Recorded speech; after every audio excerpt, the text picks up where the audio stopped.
ఇచ్చేది ఏంది? వాళ్ళకి బోర్డులు ఉన్నాయి మంత్రి పదవి. ఎమ్మెల్యేలు కూడా వీళ్ళందరికంటే ఎక్కువ వాళ్ళే ఉన్నారు.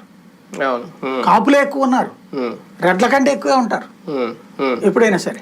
అది గుర్తుపెట్టుకోవాలి. ఇటు పక్కన జిల్లాలో వీళ్ళది ఎక్కువ ఉంటుంది, అటు పక్కన రెడ్డది ఎక్కువ ఉంటుంది.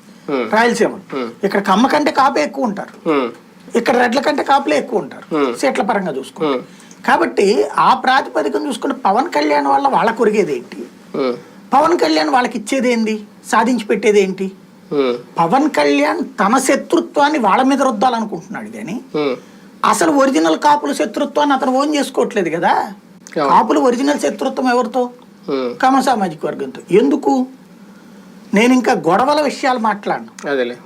ఆర్థిక వ్యవహారాలు, రాజకీయ వ్యవహారాల్లో సుదీర్ఘకాలం పాటు ఉపయోగించుకోబడ్డారు తప్పించి ప్రయోజనం లబ్ధి పొందల. మీరు చూడండి, ఒక దులిపాల నరేంద్రో లేకపోతే ఒక దేవినేని ఉమానో ఒక బోండా ఉమాకి ఉన్నదానికి దేవినేని ఉమాకి ఎంత తేడా ఉంది రిసీవింగ్ లో?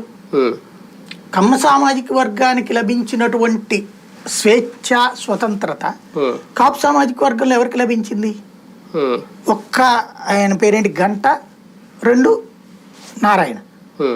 వాళ్ళ ద్వారా లబ్ధి పొందిన తెలుగుదేశం. కానీ వాళ్ళు ఏం బాగుపడ్డారు? ఏం బాపుకున్నారు వాళ్ళు? అంటే మంత్రి పదవులు వచ్చినాయి. అదే దానివల్ల వాళ్ళకేం ఒరిగింది అంటున్నా.